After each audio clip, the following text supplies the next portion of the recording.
You're listening to the Simply Flawsome Show, a podcast designed for you to listen, learn, and leverage. Please welcome your host, Zoe Turner.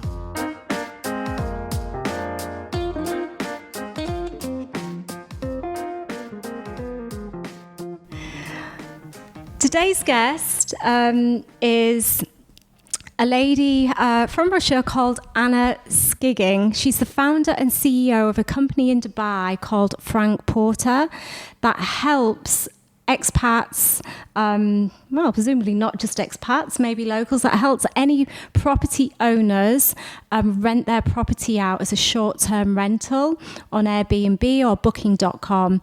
Over the years, this type of rental has gained huge popularity, especially in Dubai. So it's a service that is definitely needed here in the region. And I'm really excited and interested to chat to Anna further to find out more information about what it is she actually does and, how she, came about to start the company. So welcome to the podcast, Anna. Thank you very much. So my company, Frank Porter, we provide property management services to people with properties. So if they own it or rent it, we help them out in managing the properties for the guests. So anything from cleaning and maintenance of the properties, checking in guests, communicating with them, solving issues, everything basically to do with that. As well, we have a furnishing business as well. So for example, if you don't have a ready property to put on Airbnb, we have a whole styling team that can help you furnish. That's amazing. So, basically everything from start to finish that you can do. Okay. So tell us a little bit more about yourself. Where are you? Well, I know you're from Russia. You told me that earlier. How long have you been in Dubai? What was it that inspired you to set the company up? So we were on vacation a few years ago to Dubai and noticed that there was a real need for this business here. There's a law that was passed in 2016 in Dubai that legalized short-term rentals with the Department of Tourism. And after that, so the growth began. Before that, it wasn't legal to rent out your home on Airbnb. Maybe people did it, but it wasn't official. But this law has really helped grow the business, and now if you look at holiday homes or short-term rentals in Dubai, it's really booming, and we've grown. So I guess you guys saw a gap in the market, with that law coming into effect. You saw a gap in your market, and you thought, right, I'm going to cater for that. Yeah, I'm Russian, but I grew up in Canada, and I've lived in London. I lived in Switzerland. And I've used Airbnb for a very long time, like most people.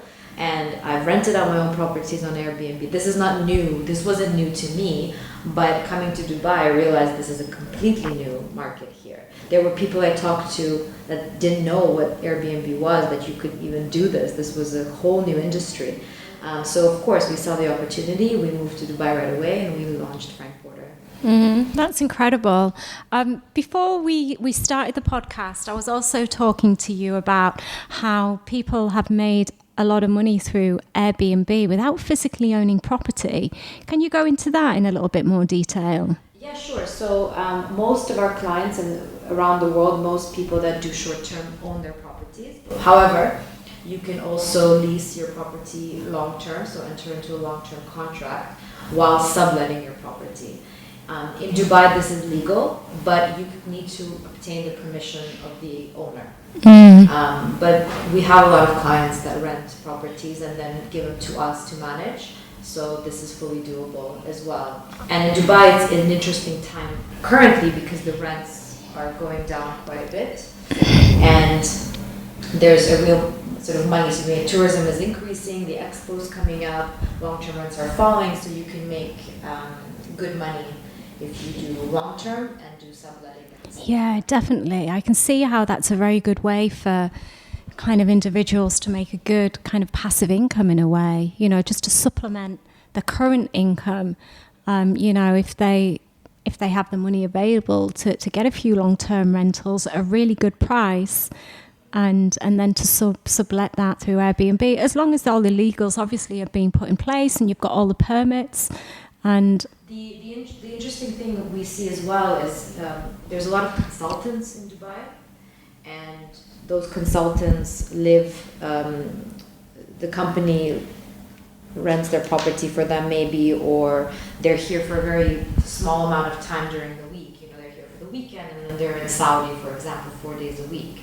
That is the perfect client for short term, because they are coming back to Dubai using the property, but when they're traveling, it's being rented out. We have a few clients like that. The problem has been, of course, getting the permission of the landlord. Not every landlord is as open to doing that, but many are.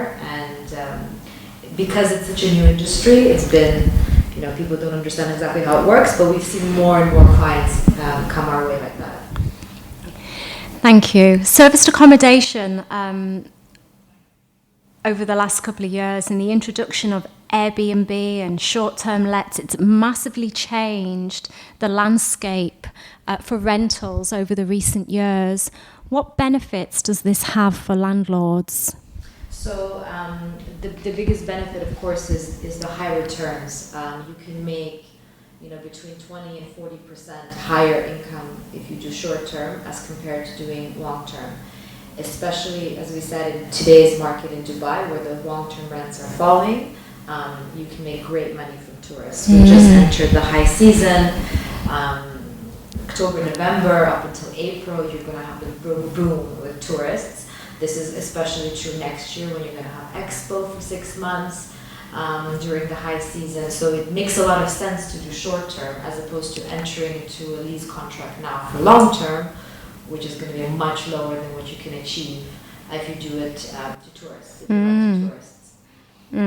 Okay, so you've got the high rentals. You've got the money that you can make from that, the profit that you can make, the yield. Get that out.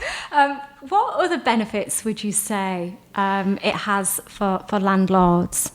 So the other, of course, is to be able to use your own property, to have access to it all the time. If you're locking yourself into a long-term lease, you have a tenant for a long term, then chances are you can't really access your property, you can't sell your property, it's more difficult. Whereas if you have a short-term tenant, then you can use your property when you want, you can use it for family, you can sell it, you can do whatever. The flexibility of short-term beats long-term, any time. Yeah, that's really interesting. Okay, so you've got the profit margin and you've also got the flexibility involved because you can literally still use your own property. Okay, that's really interesting. I think I shared with you that I'm a landlord myself, so I do find this subject really interesting. And funnily enough, I always thought that Airbnb or short-term rentals would be so much more high maintenance than long-term. Over recent months, I've spoken to a lot of people that, rent out on a short-term basis. And the impression that I'm getting is, you don't get the problems that you get with a lot of long-term rentals. Have you ever come across this? No, for sure. That's a very interesting point. The first thing that people think of is that the more guests you have at your property, the more damage you can have at your property, the more wear and tear. Whereas if you have one tenant, then you will probably have less damage. But that is completely not true. We manage so many properties. We've taken over so many properties from long-term tenants, and those have been some of the most damaged, horrible-looking properties that I've seen ever while managing our business now for 2 years. Not every tenant is going to be perfect. Not every tenant is going to be cleaning every week, if it's a long term. Whereas if someone is staying as your guest, they're there for a few days, you're always cleaning at the end of their stay, you're always checking on the property, there's always maintenance issues you fix right away, as opposed to, if you have a cheap tenant, for example, they're maybe going to let some issues slide and not fix them, and they can grow into bigger maintenance problems later. But for us, because we see the properties all the time between guests, we fix any small issues that arise. So the properties come back to the owner in some ways better than they would have come back if it was a long-term tenant. I've rented out Airbnb also long term. And I have to say, I've never had any issue with Airbnb ever. No, for sure. People also tend to, again, this is something some people don't realize, people tend to respect your home more when they feel it's someone else's home. When you're renting your home long term, even though it's not your home, you treat it like your home. So if you're, I don't know, if you don't treat your home with respect, that's a personal thing on you. But as a guest staying at a property, they're coming to a property thinking that someone else is living there. This is someone else's things. So they tend to be more respectful of the property they live in than a long-term tenant. What are the advantages of a landlord going with a company such as yourself as opposed to just dealing with it themselves? So, as we were mentioning before, it's almost, we say to our clients, it's almost like saying, would you rather cook your own food or have delivery? Chances are, if you're a great cook, the food will always taste better than being delivered to your door, but are you going to spend those 2-3 hours standing around your kitchen, whereas you can get delivery to your home in 20 minutes? It's kind of the same thing. It takes a lot of time to manage a property, from dealing with guest issues, checking them in, cleaning, maintenance, communication. That can take a few hours, a day sometimes, depending on how busy you are. So it's all about the person that's managing. Most of the people have jobs. They don't have the luxury of having a few hours to spend a day on a side business. So they prefer everything to be managed by a company. So for us, we explain to the clients, of course, you can do this yourself. But do you want to answer that call in the middle of the night when there's an issue with a guest and you need to solve it right away, instead of, going out with your friends? So that's the main advantage, is that you don't have to do it yourself. We are service-minded. This is what we do. We know how to treat a guest. We know what to provide to the guest. We know how to do the cleaning. So because of that, we're always going to be more efficient. I mean, I know the challenges that go into managing properties, and quite often you think you can do it yourself, and then when you do, after a few months, you just think, right, I just want to hand it over to somebody else and let them deal with it. Yeah, so, for sure. I think the reality in a lot of situations is very different to the perception. I think people that haven't managed properties before, especially on Airbnb, they think it's just going to be quite easy. But the reality is, there's lots of issues that, could come into play, such as maintenance issues. Yeah, for sure. We've had, by the way, clients that have managed themselves and come back to us saying, we can't do this anymore. They've tried to do it. They tried to do it, and then they realized, this is not for me. Please manage it. It's fine. Because it is a lot of work. And actually, in some ways, I would say it's becoming more and more and more work for people around the world, because guests are becoming more spoiled as well. So in the beginning, when Airbnb was a new thing, you'd be happy if you got a bed. You'd be happy if the person let you into the property. Now people expect, you to provide them water. They expect you to be available all the time. And not just as a company.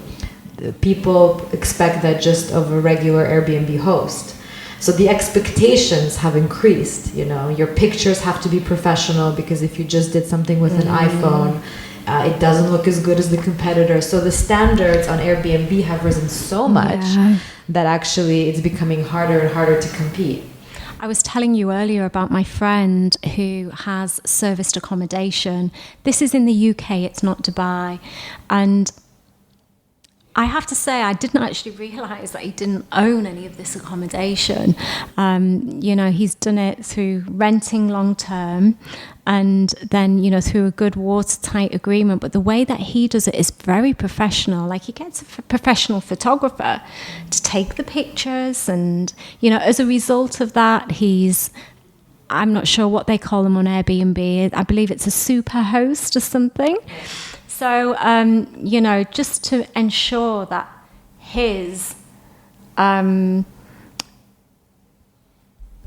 his properties stand out from the rest. And I hope he's not listening to this, because it is quite funny, because I was looking at his pictures of his current serviced accommodation that he's got, and it's beautiful.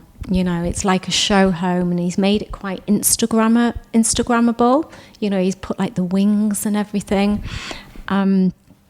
But then I said, where is it? In Liverpool. Obviously, I know Liverpool very well. And he told me the area, and I'm like,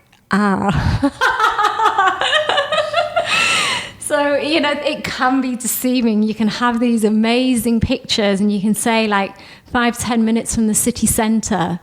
But the reality is, like, it wasn't in an amazing area. Yeah, but the fact that he's got those professional pictures, I think it makes him stand out, and he is going to get people regardless of the area. No, now you have to do it, even if you're managing it on your own.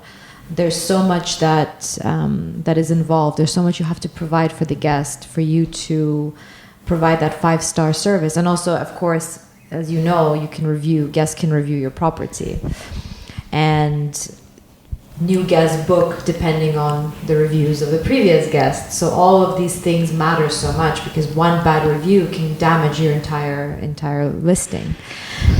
So the expectations of guests have risen. The hosts need to catch up. So we do, of course, it is my company, so I believe in it very much, but I do believe doing it yourself now in this market is very difficult. Really challenging. Really challenging. Because it's so much more competitive now, and you have, like you say, you have to stand out. Yeah, you have to stand out. You have to provide sort of a 5-star experience to the guests. That's what they expect. Is your job a whole lot easier with... I'm kind of just thinking the difference between managing, you know, if you were like a regular letting company and you were managing long-term rentals, you don't have the safety of an organization or a company such as Airbnb that is really strict and that is really rigid. Does that make your job a whole lot easier when you're dealing with Airbnb? Because like you say, you know, you leave reviews, and you know, it's a very strict criteria for you to be able to, you know, to host your property on there. Whereas, you know, if, you know, a landlord was just kind of, you know, like handing their property to you, you know, it could be kind of very different. Do you understand what I'm asking you? I'm not sure if I phrased that. That amazingly. Airbnb is just one platform that we use. We also use a lot here in this region, Booking.com. And you use TripAdvisor and HomeAway, Agoda, less popular than Airbnb and Booking.com. We also have our own platform that you can book, and it's growing and growing with repeat clients that book through us directly. I don't think Airbnb is, I would say, is a very safe platform for both hosts and guests. So from that aspect, I think it's better than, you know, there's more positives than negatives. As a host, you are guaranteed to be paid. As a guest, if you have real issues, you know, Airbnb right away will intervene and help you. So Airbnb is a great support. It's a great link between the two. I think this is why it's such a big, popular company, and no one's come close to Airbnb in short term, is because of the support that they provide. So I find them more helpful than not. Okay. Do you have any tips and tricks on how a person can maximize their rentals on Airbnb? There's a lot. The most important thing is the actual design of your property. This is why we've created an in-house interior design team, because I think people miss this entirely. When you have a property with a beautiful view and a couple of beds, sometimes people think, well, what else do people need? You know, that's enough. And a couple of years ago, when there was a couple of properties in the Dubai Marina, for example, that is the case, because people would just book anything to be able to save money and not stay at a hotel. But now that there's so much competition, as we discussed, your property needs to stand out. You can't just have, it has to be special. It has to look nice. It has to be designed. So I would recommend, especially because of the competition, that you spend a lot of time in how you style and design your property. Make it more interesting. Do some details that make it stand out from other properties. Some quirky things that are very you, that when people come, it feels like a home. It feels like an individual property. All these small touches make a huge difference in the experience of the guest. What I was saying to you earlier, what my friend did, I thought was an amazing idea. He had a professional painter come in and do the angel wings. It looked absolutely amazing. And obviously with, the popularity of social media, Instagram, and that is free. For sure, free advertising for your property. Yeah, 100%. It's very important, and as we said, it's very important in your pictures. People buy with their eyes. The first thing people look at is the location, of course, because people want to stay in a particular area most of the time. But then they look at your photos. What is special about your property? What is unique? Why do I want to stay? What is the feeling I'm getting? It's all of these things are very, very important. Take yourself, I'm sure that, when you look at hotels or accommodation, that is the first thing you look at.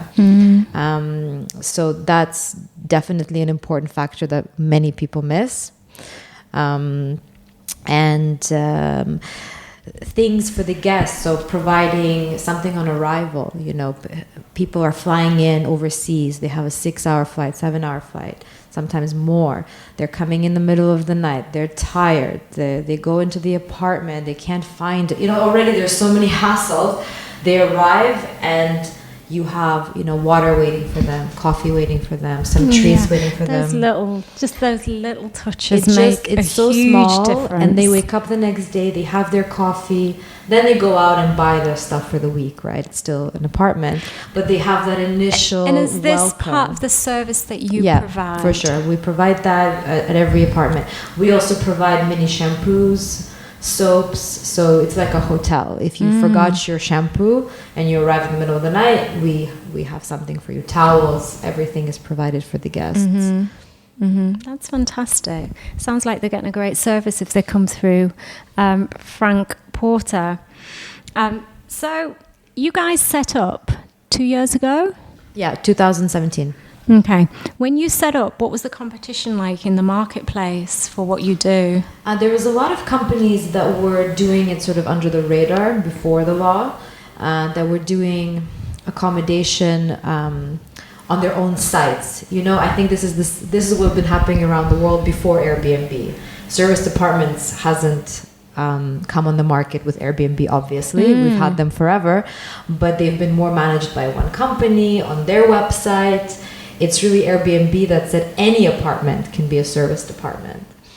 So we saw a lot of those old school companies here, many, but we didn't really see any competition, any strong competition in exactly what we're doing, is using Airbnb and using Booking.com as the platform with which we communicate with the guests.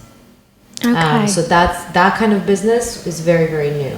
There's more competitors now in the market, but when we started, it was very, very few. And that was going to be my next question. With it being a competitive marketplace, how do you stay ahead of your competitors? Well, we have 2 years on most people coming into the market. We sort of, like I said, we've established, we're over 50 employees now. We're close to 50. Yeah, we have fantastic 250 plus apartments. We have so many that are in the pipeline being furnished or signed or coming to market. So we're growing very quickly. And of course, like any company, we have the benefit of the trial and error. We've tried that didn't work. We've have the way of doing things that we've learned. It's taken us 2 years to get here, but we're continuously improving. So I would say that our service, our approach to service is the best in the market, and how we treat apartments, how we treat guests, and the kind of service that we provide to our owners. All the owners have an app that they can see their bookings. their statements. They can go on the online portal, check how the property, everything is very transparent, which, as you know, in Dubai is a big thing. Not a lot of companies are very transparent. So we try to be very transparent with the owners, very professional with the guests. So trying to always raise that bar in the service that we provide. And I know as a landlord, having a good management company is really worth its weight in gold. You know, it's priceless. Yeah, and of course, you know, as any company, we make our mistakes, and I'll admit sometimes we make mistakes, but what sets us apart, and this is what I tell my whole team, it's okay to make a mistake. Even if the mistake, you know, sometimes it can be a big mistake, but you learn from it, you apologize, you fix it. You don't let it go, you fix it, we're better, and because of that, the whole team is always getting better. And I think it's really important that as a company, that's a very good philosophy to have, you know, and you know that you know we all do make mistakes. Nothing's perfect. Yeah, for sure. And I think our owners, you know, very few people have switched from us. We have very loyal owners that understand how we're growing, how we've improved, how we're always getting better, and we're very happy with that. Does getting a management company involved, does that heavily cut into the profit margin? So we charge a 17% commission on the bookings. Of course, as I said, if 17, 17. I was interested in asking what that was, because, like, you know, generally, you know, for a long term, it's going to be like 10-12% of the monthly. Yeah. So 17%, considering, I knew it'd be a little bit higher, but that's pretty good considering, you know, you're managing the whole deal, cleaners going in, keys, etc., everything. Yeah, I mean, as there's obviously so much more work involved in the short term versus a long term. Long term, you just you're there occasionally, maybe, but short term, I don't think my letting agent would say that at the moment. Yeah, she's literally at the property every single day. But it is a unique case. Yeah, but you know, obviously, the fee.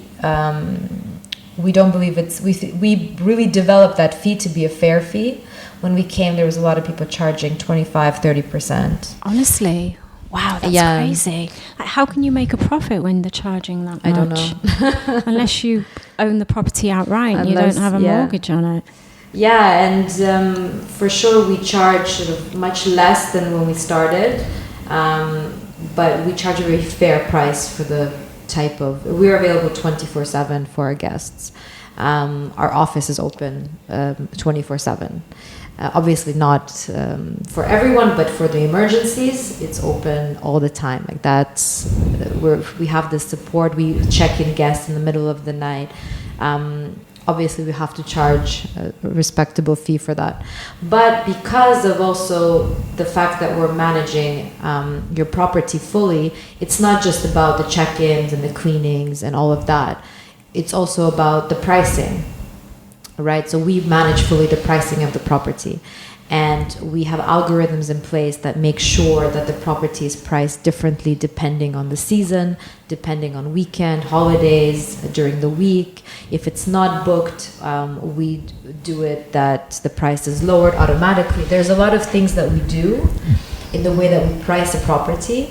So we make sure that you increase your occupancy. So our occupancy is going to be higher than just somebody managing it on their own who don't have the tools that we have because we are a company. And do you make those figures accessible to your clients?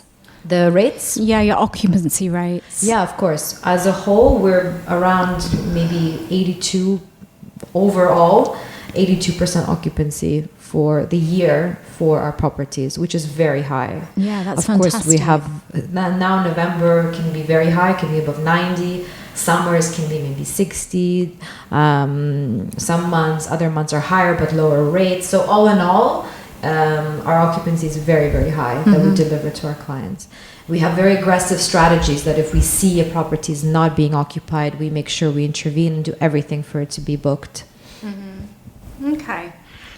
Is there anything that we've we haven't discussed in this podcast that you'd like to raise?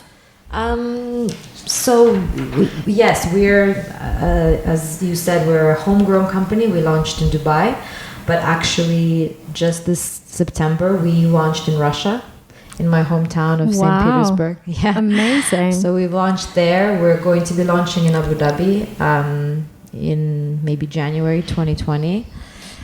And we have other expansion plans, so it's quite exciting. We have, there's a lot of things to do. This is a booming business for us, and we're very excited to take the concept abroad. It's working very well. It's early days, but it's doing pretty well in Russia so far. So we're excited to sort of expand to other places as well. Wow, that's brilliant. Well done. You've obviously been very hard at work over the last couple of years to get to where you are now. Yeah, for sure. I mean, like any startup, you put in everything. You don't have time for anything other than this. So hopefully, we'll reap the rewards. Hopefully, obviously it's been tried and tested here in Dubai. And now you just need to mirror that in Abu Dhabi, mirror it in Russia. And we have a strong brand. Frank Porter Frank means honest. Porter means concierge. It's a play on words. We're the honest concierge that takes care of your property fully. And we're very committed to that. Whether it's short term, eventually we might even mix it with long term. It's the whole package of being able to take care of someone's home. That's our goal. Mm-hmm. Well, I'd be very interested in following your journey as a company, and I wish you all the success in the future. I can see that you've worked very hard to get where you are, and it sounds like you guys are doing an amazing job. And so if there's anyone listening who has property in Dubai and they would like to rent it out on Airbnb, then I would definitely get in contact with Frank Porter. In the meantime, Anna, thank you very, very much for being a guest. Thank you so on much. Today's show. I've had a few little hiccups, but as you say, what did you say? Nobody's perfect? Exactly. Everyone makes mistakes. Everyone makes mistakes. But yeah, we've got some great, valuable content here. So thank you so much for being a guest today. Thank you so much. Thank you to Rove Hotel for the continued support with the podcast and allowing us to use their venue to host the podcast. Thank you.